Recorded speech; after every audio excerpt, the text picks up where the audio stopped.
This is the story of a man named Stanley.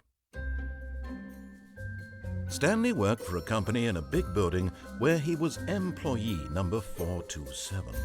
Employee number 427's job was simple.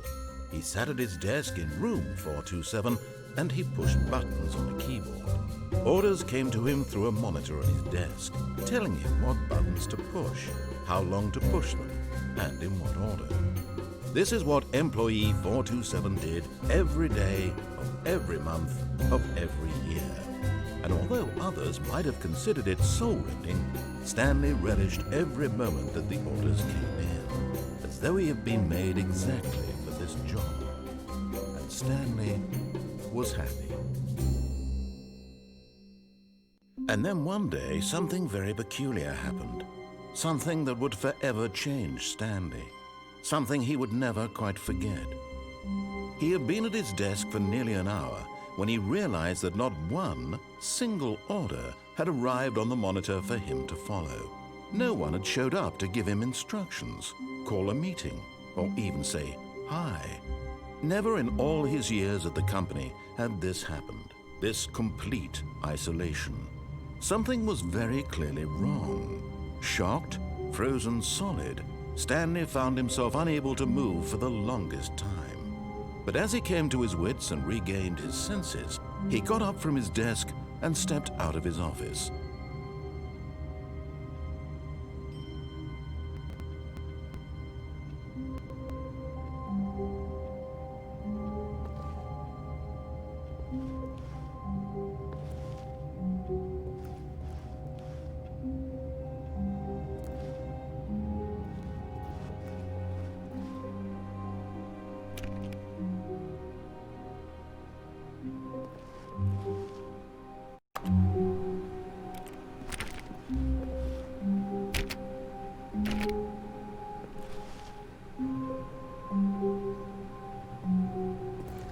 All of his co-workers were gone.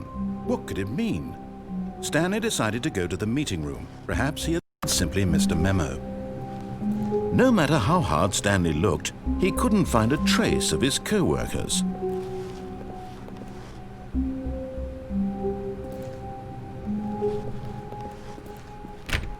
Stanley went around touching every little thing in the office, but it didn't make a single difference, nor did it advance the story in any way.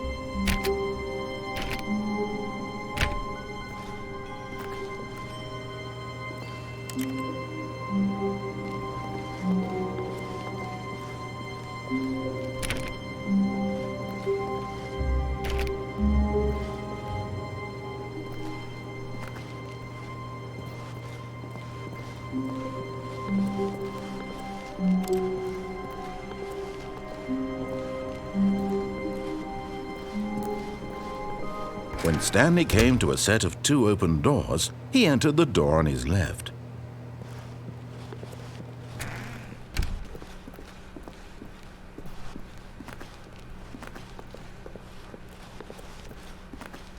Yet there was not a single person here either. Feeling a wave of disbelief, Stanley decided to go up to his boss's office, hoping he might find an answer there.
Stanley stepped into the broom closet, but there was nothing here, so he turned around and got back on track.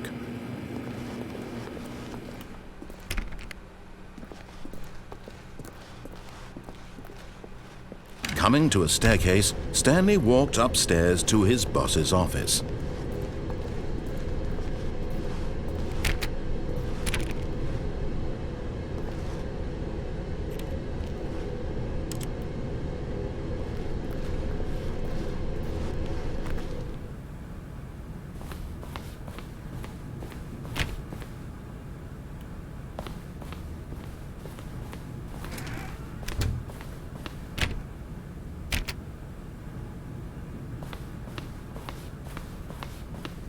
Stepping into his manager's office, Stanley was once again stunned to discover not an indication of any human life.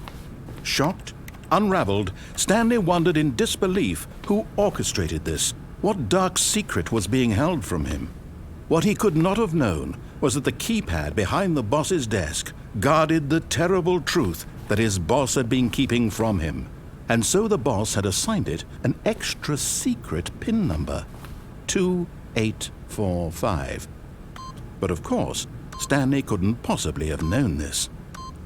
Yet incredibly, by simply pushing random buttons on the keypad, Stanley happened to input the correct code by sheer luck.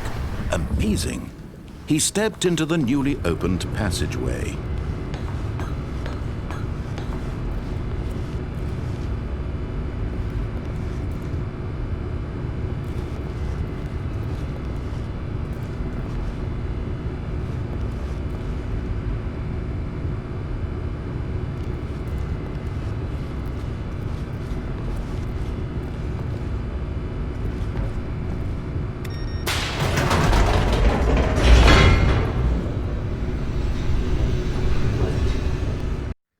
Descending deeper into the building, Stanley realized he felt a bit peculiar. It was a stirring of emotion in his chest, as though he felt more free to think for himself, to question the nature of his job. Why did he feel this now, when for years it had never occurred to him?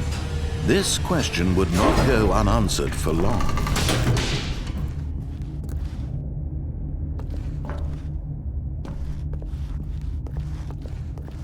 Stanley walked straight ahead through the large door that read Mind Control Facility.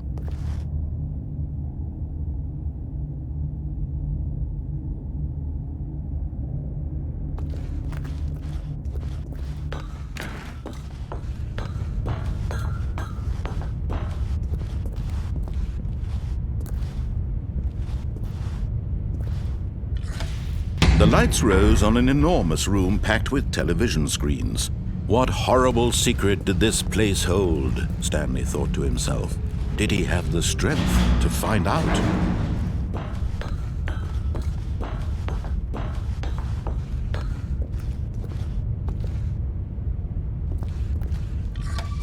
Now the monitors jumped to life, their true nature revealed. Each bore the number of an employee in the building, Stanley's co-workers. The lives of so many individuals reduced to images on a screen, and Stanley, one of them, eternally monitored in this place where freedom meant nothing.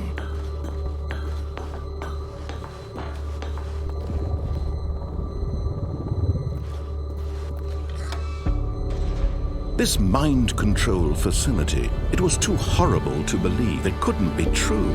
Had Stanley really been under someone's control all this time? Was this the only reason he was happy with his boring job? That his emotions had been manipulated to accept it blindly? No, he refused to believe it. He couldn't accept it. His own life in someone else's control? Never!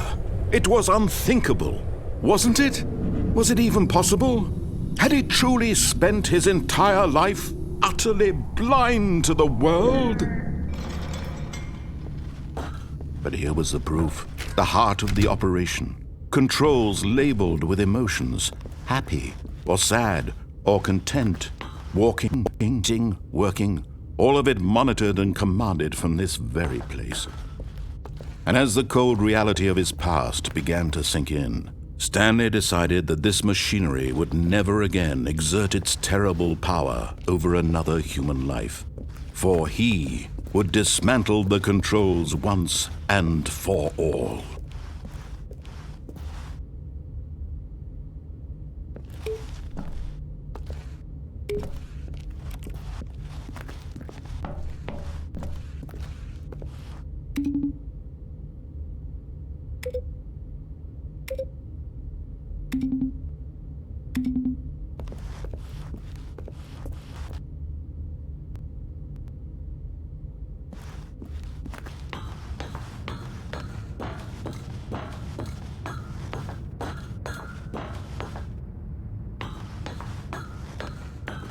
And when at last he found the source of the room's power, he knew it was his duty, his obligation, to put an end to this horrible place and to everything it stood for.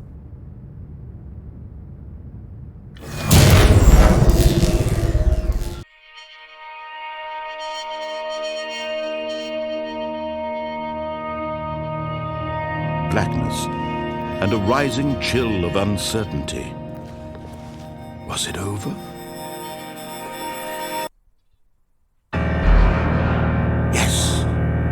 He had won! He had defeated the machine, unshackled himself from someone else's command. Freedom was mere moments away. And yet, even as the immense door slowly opened, Stanley reflected on how many puzzles still lay unsolved. Where had his co-workers gone?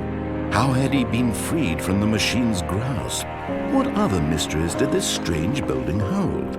But as sunlight streamed into the chamber, he realized none of this mattered to him, for it was not knowledge or even power that he had been seeking, but happiness.